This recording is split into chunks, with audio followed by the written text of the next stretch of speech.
When Andrew Carnegie died, the wee little Scotsman that built the big steel industry, when he died, they opened up his desk, and in one of the desk drawers, they found a slip of paper. On that piece of paper, Mr. Carnegie had written his goal for his life, and he wrote it when he was in his 20s.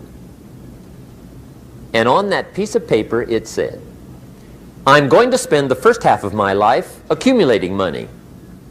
I'm going to spend the last half of my life giving it all away." What a goal. He got so inspired by that goal that the first half of his life he accumulated $450 million. And the last half of his life he gave it all away. Good question tonight. What's got you turned on? What's got you bombed out of sight to get up early and stay up late and hit it all day? Next question. What's got you turned off? When I found the answers to those two questions, my life exploded into change. I finally found out what had me turned off, and I got that cured. And then I got me a long enough list of reasons to turn me on. And once the lights went on for me, age 25, they've never gone out. I've fallen out of the sky a few times, but I've never lost that drive to make something unique out of my life. See, reasons altered my whole life. Now, there's another list of reasons called nitty-gritty. Hard little reasons. Sometimes those little reasons are the most powerful reasons that can change your life. Sometimes it doesn't take much. I now carry several $100s in my money clip. It's only a few $100s, but it was one of those reasons turned my life around.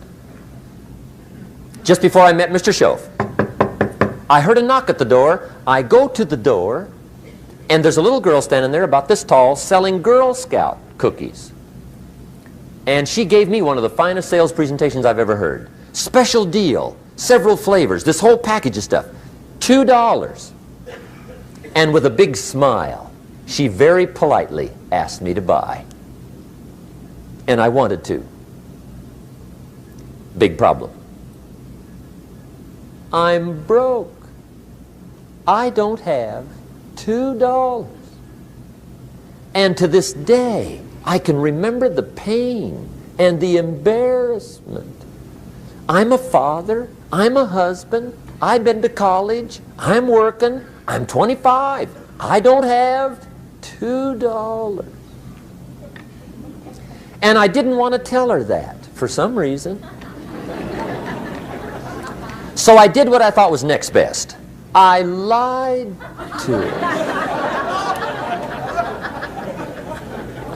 I said, "Hey, look, I've already bought lots of Girl Scout cookies.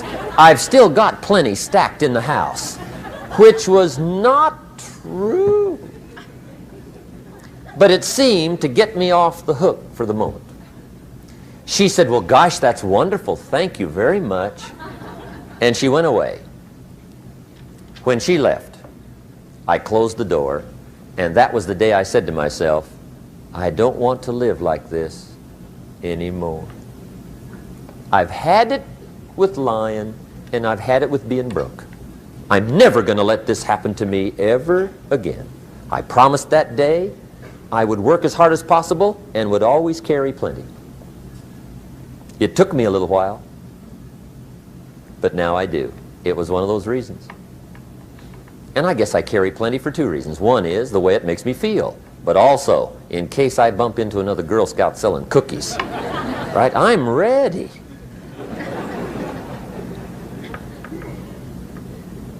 I walked out of the Bank of America one time up in Saratoga, California, where I used to live.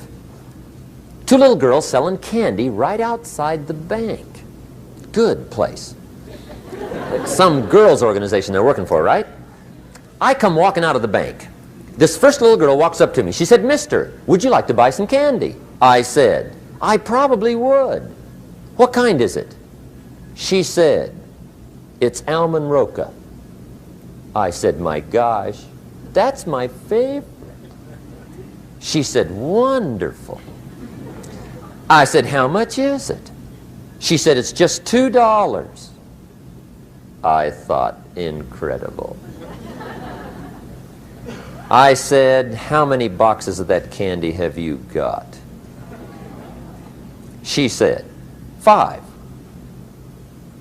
And her little friend was standing there. She was selling candy too. I said, how many boxes have you got? She said, I've got 4. I said, that's 9. I'll take them all.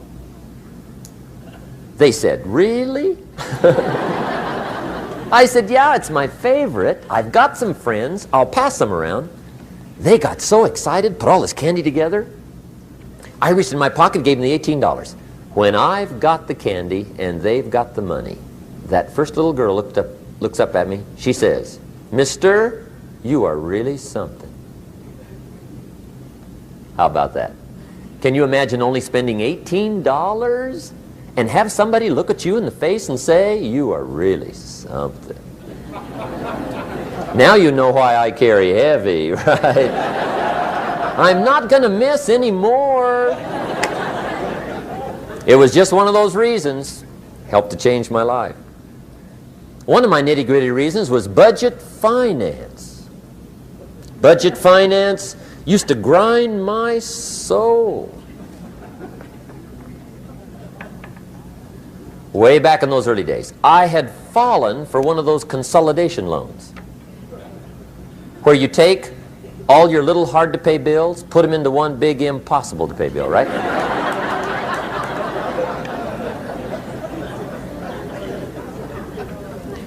I would get 4 or 5 payments behind. This one guy used to call me day and night. I don't think they're allowed to do that anymore. Harassed me. Threatened to run me in front of the judge. Threatened to ruin my credit. Threatened to embarrass my family. One day he said, we're going to come get your car, drag it rear end up down the street in front of your neighbors. The guy even called me a flake. And back in those days, I'm broke, I'm pitiful, there's nothing I can do about it.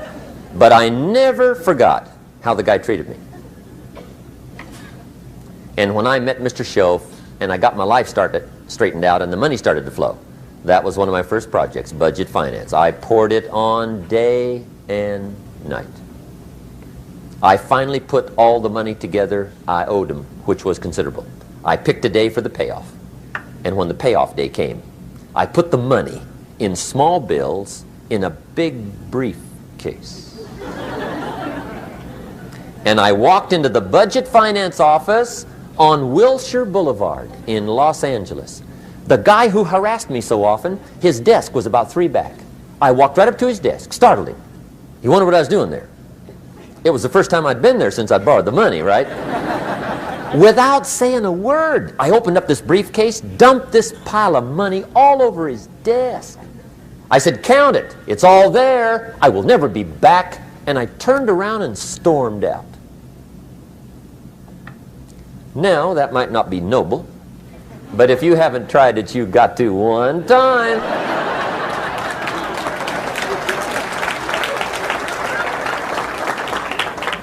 It can be the day that turns your life around. All you need is a reason that turns you on. One of my dear friends, Robert Depew, Bobby used to be a school teacher in Lindsay, olive capital of the world. Bobby taught school several years, got a little weary teaching school. One day decided he wanted to get into sales. So without telling anybody, he just up and quit his job teaching school and jumped into sales. When he did, his brother made fun of him, laughed at him, put him down, said Robert's lost his mind. Had a good job teaching school, now he thinks he's a salesman. He's going to go down the drain, lose everything. Just put him down something fierce. Bobby said, the way my brother acted when I got into sales, he said that made me so mad, I decided to get rich. And my question for you tonight is it possible to get that mad?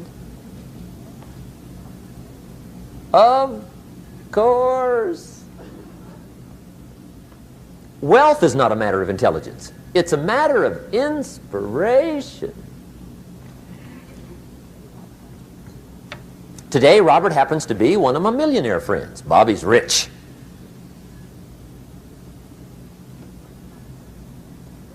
Frank Sinatra said one time, the best revenge is massive success.